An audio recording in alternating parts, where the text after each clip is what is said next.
Today we'll study poetic devices. What are poetic devices?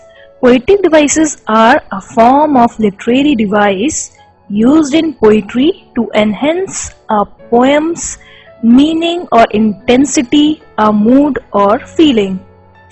In short, we can say poetic devices are used to modify or to beautify poetry. Now, what are they? First is alliteration.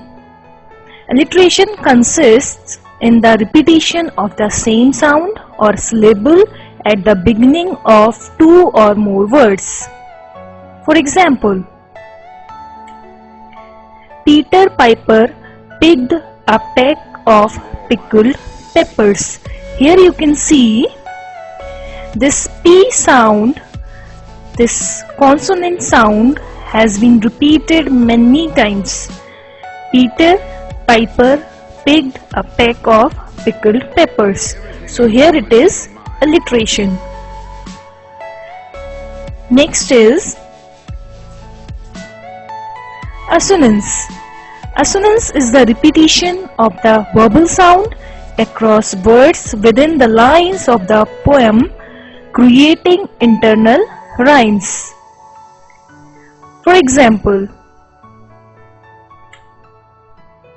Hopalu Kanguru, Boogaloo I can do, the Boogaloo too, for I am the boogiest, Hopalu Kanguru.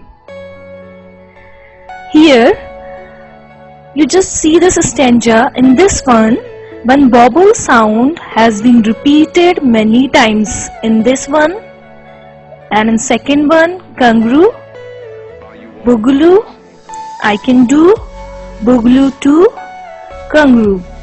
There are examples of repeated O sound within the first, fourth and sixth lines, as well as it is being used as a rhyme at the end of all the lines except the fifth one.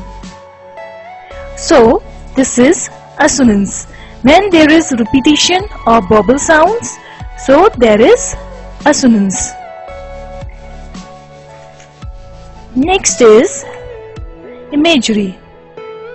Imagery is descriptive language used to appeal to a reader's senses, touch, taste, smell, sound and sight.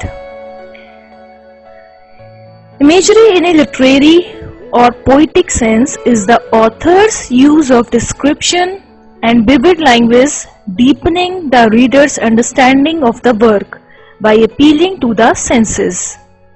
There are different types of imagery. These include visual imagery, refers to sights and allows the readers to visualize the subject, objects or events in the poem. And of course, the imagery for listening something and to smell and to taste something. There is imagination. So here, for example, the woods are lovely, dark and deep, but I have promises to keep. In these lines, Robert Frost uses visual imagery in these lines of his famous poem as the woods are the lovely, dark and deep. Here you can see imagination is there. The woods, here the poet is imagining the scene, the sight of birds that is lovely. So here it is imagery. Next is simile. Simile is a common poetic device in which a comparison is made between two objects of different kinds which have, however, at least one point in common. The comparison is expressed by using words like as, like or so. So here, simile is a common poetic device. The subject of the poem is described by comparing it to another object or subject using these words like as, like or so. Examples are, he is as cunning as a fox.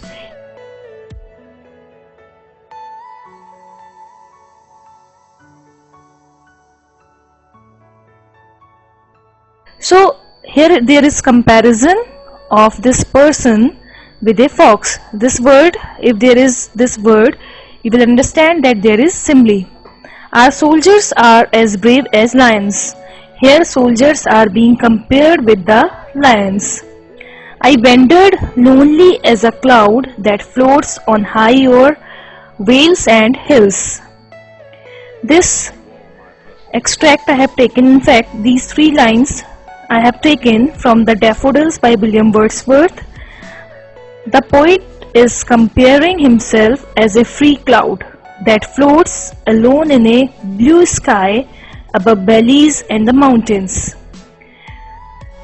By choosing this simile, this poetic device, William Wordsworth describes his loneliness. So here it is, simile. A metaphor is a condensed form of simile in which comparison between two different objects is shown without the use of such words like or as. Metaphor is a common poetic device where an object